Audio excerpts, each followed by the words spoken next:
Lord Frost and George Eustace held crunch talks with French counterparts after fishermen staged an angry protest in Jersey over a new system of allocating fishing rights.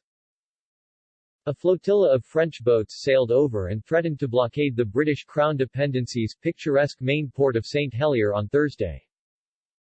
The standoff briefly escalated, with the UK sending over 2 Royal Navy vessels. French ministers including French President Emmanuel Macron also made direct threats to the UK and Jersey.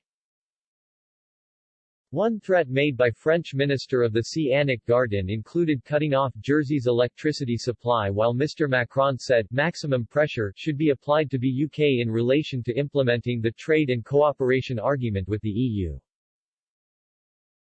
Cabinet Office Minister Michael Gove, who works closely with the former UK chief Brexit negotiator, said UK officials and ministers are currently trying to resolve the matter with France. In a briefing with Holyrood journalists today, Mr. Gove added, "I know George Eustace and Lord Frost have been having conversations with French and EU counterparts to de-escalate the situation.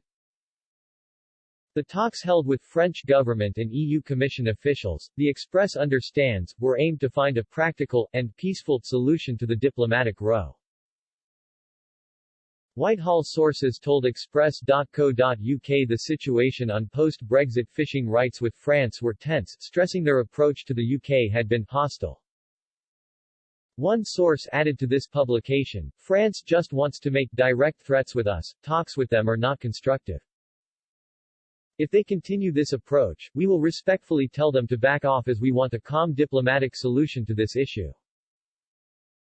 The French fishermen protest on Thursday was over an abrupt change in rules on licenses to fish in Jersey's waters.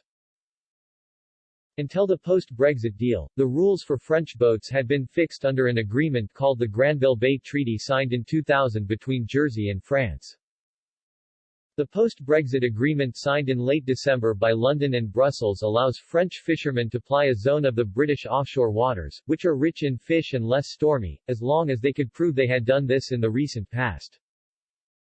This zone includes waters off the Channel Islands, which belong to the Crown but are self-governing and not part of the United Kingdom and therefore did not even vote in the Brexit referendum.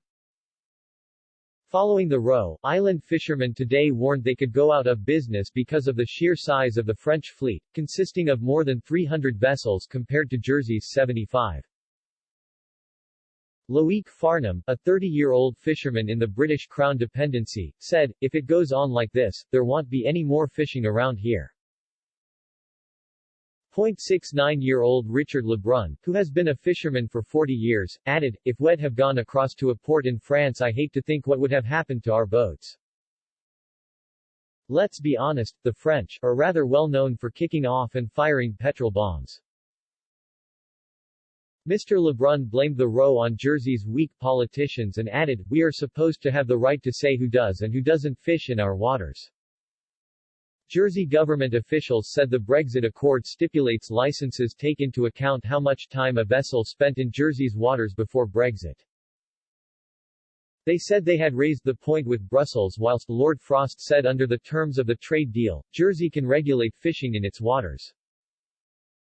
However, the European Commission said that until further justifications had been provided by Britain, Jersey should not be attaching new conditions to licenses. Commission spokeswoman Vivian Lunella said, "Full compliance with the TCA, Brexit trade deal, is essential in this process." Quote,